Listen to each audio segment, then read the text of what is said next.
What is up, guys? JDB here, and today I'm going to be explaining why the Mortal Kombat story is going to suck. You know, fighting games always have been terrible with story modes. You know, Tekken, we had the main character Jin being a good guy, you know, saving everybody, being noble, and then randomly just turns evil in the next game, just because he wanted to, you know, destroy the evil dragon or whatever the fuck it was. We had Street Fighter and how terrible the writing was with M. Bison always coming back with the fake out deaths. Same with Heihachi, the fake out deaths, and Akuma being added to the Tekken storyline was just terrible. Street Fighter having, you know, Street Fighter, like I said, having the fake out deaths with M. Bison just constantly coming back. And then the new storyline for Street Fighter 6 was just terrible. That was unbearable to, you know, play. You know, we had JP just being the bad guy, just getting beat by, you know, some random kid. You know, I hope it's not canon to the storyline. I don't think it is, but you know, then we have Mortal Kombat. You know, the fact that Katana beat Shao Kahn, his daughter, and that was the same storyline where, timeline where Shao Kahn recently beat Onaga. Yes, Onaga was just sick, but you know, it took Raiden, Quan Chi, and Shang Tsung to beat Onaga when Shao Kahn did it himself, and then Katana just easily beats him. You know, it's you know, fighting games have always been terrible throughout history. You know, so let's just based off this 17 minutes of gameplay, we're going to be, you know, saying why the Mortal Kombat 1 story is going to be garbage based off this 17 minutes gameplay. As you can see, we have Raiden and Kung Lao as the main characters, right? Instead of Liu Kang and Kung Lao. So these are going to be the duo, right? And then Raiden's going to be the champion. So tell me why they're both farmers, right? They're both farmers. You know, they're not Shaolin monk training in, you know, monk or some shit. So that's another gripe. Like, how are they learning their martial arts? How are they going to, you know, be on a same level as Shao, General Shao? You know, General Shao has been ruler of outer worlds in this one. You know, he's the general, so he's gonna be way too strong to, you know, Raiden to compete. But you know, Raiden's gonna get his lightning powers, and you know, plot is gonna be bad, you know. But Kung Lao, again, notice how Kung Lao doesn't have his hat yet. He doesn't have, you know, any of his hat abilities. You know, Raiden doesn't have his lightning. You know, they're both farmer workers. They're not fighters yet. And Kung Lao fight, you know, it's a little sparring session. You're obviously not gonna go all out on your best buddy, you know. As you can see, Kung Lao doesn't have his hat yet, so that's his main ability, right? His hat is like a big part of his moveset and, you know, in his fighting style. Raiden doesn't have his lightning yet, so we obviously know they're gonna get it later on in the series. Their power-ups, you know, everything like that.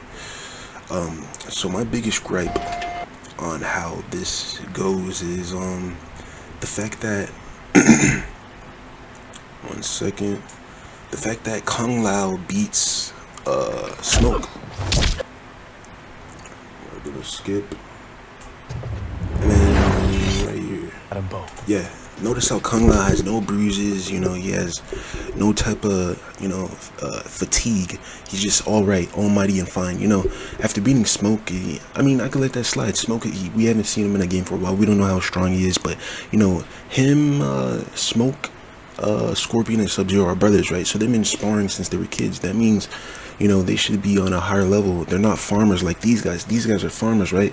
So how are they on the same level as ninjas that have been training since they were kids, sparring since they were kids? They have superpowers, while Kung Lao, who just easily beat Smoke without shedding sweat, you know, without his hat, his main ability beat Smoke. You know, Mortal Kombat is notorious for terrible power scaling. We had Katana beat Shao Kahn. We had Cassie Cage just randomly beat Shinnok. We had Raiden just sit on the sidelines while Cassie Cage beat Shinnok. We had, you know, all this BS, you know, power scaling. Jax beating Liu Kang. You know, he was a Revenant, but I mean, Jax beating Liu Kang is crazy, you know. But you know, Mortal Kombat is notorious for this terrible stuff. But I can let this slide, you know. It's alright, but the fact that Smoke lost a ninja that's been training since he was a kid to Kung Lao, a farmer that doesn't even have his main ability, his hat yet. You know, it's insane. We're gonna skip to. So he also fights Scorpion and beats Scorpion as well. So we're going to skip.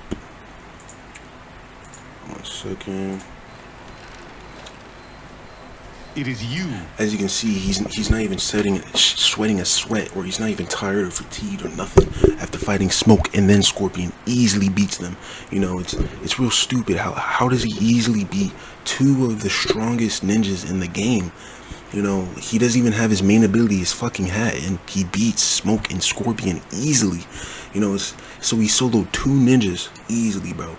The fact that he doesn't even have his fucking hat. I mean, if this was Raiden, you know, that would make sense. But Raiden doesn't have his lightning. But, you know, it's Raiden. He used to be a god. He used to be so strong. So it should have been Raiden instead of Kung Lao. The same Kung Lao that he always got beat. He always died. You know, he's nothing, bro.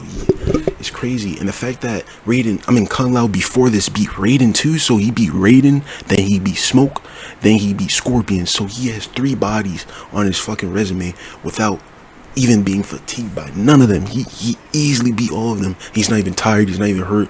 You know, this is Mortal Kombat. This is notorious for being gory. This is notorious for being bloody, you know what I'm saying? You know, hurt and shit. But, you know, this is starting to feel like Street Fighter, you know, like family friendly type shit. This is starting to feel like Tekken, you know.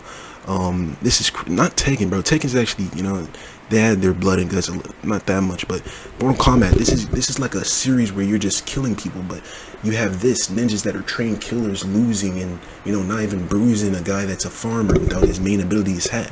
Now, after this and then not to mention Scorpion is literally the Hellspawn. He's a ninja, a Hellspawn. He's a demon or some shit. I don't know if he's a demon in this one, but that's actually crazy. Trained by the Lin Kuei. Like, since he was a kid, sparring Sub-Zero and Smoke, like, that's crazy. And he's losing to a fucking farmer, you know what I'm saying? And then after this, he also beats Sub-Zero. So he beats 3 ninjas. 3 ninjas in the story without his fucking hat. Raiden's just sitting on the sunlight, the Earthrealm's champion. Raiden, the Earthrealm's champion.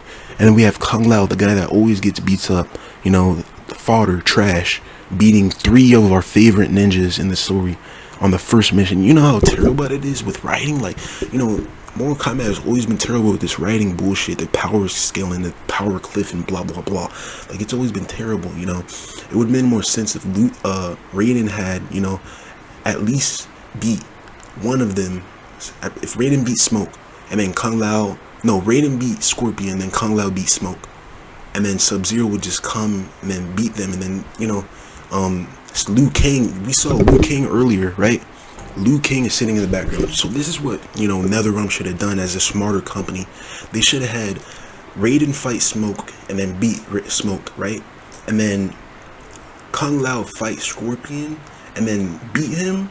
At least, maybe. I'm not too fond with Kung Lao beating Scorpion, even though Kung Lao did beat Scorpion in MK11. I'm not too fond of that, you know, but they should have had Kung Lao at least beat Scorpion, and then Sub-Zero come in and then almost kill them. Then Liu Kang swoops in and then stops everybody from fighting each other, you know. You know how good that would have been, you know, Liu Kang, the god. It would make more sense if a god was to stop Sub-Zero and beat everybody there and stop them. But nope, they made Kung Lao beat 3 ninjas in a row. No, not even 3. Actually, Raiden, then Smoke, then Scorpion, then Sub-Zero. Do you know how terrible writing that is, you know, power scaling wise? You know, Liu Kang should have just, you know, swooped in and saved them or some shit. Or they should have lost at least. You know, Kung Lao and Raiden should have lost, and then Liu Kang should have saved their lives, you know. I can't believe they watered down Sub-Zero and Scorpion and Smoke. Like, that just defeats everything. That just makes me sick. Like, how can they lose to Kung Lao, you know? Like, it's crazy. So I just wanted to, you know, explain why a Mortal Kombat story will always be trash. Fighting game stories in general will always be garbage. They will never be good. You know, the writers in these type of games are just, you know, not really smart at writing, you know. But I just wanted to explain why, you know, Mortal Kombat story is going to be another trash story like every other story. MKX was terrible. MK11, MK9 was decent. You know, we had Shao Kahn being, you know, the big bad. That was good. But then they watered down Shao Kahn, and Mortal Kombat 11 was just terrible. That was terrible. But yeah, leave your thoughts down in the comments, and, you know, no hate. NetherRealm, I'm obviously gonna play Mortal Kombat. It's my favorite fighting game out of Street Fighter and Tekken. But, you know, the stories in these fighting games have always been trash. The fighting games have always been carried by the gameplay. But, you know, let me know down below in the comments on what you think, you know.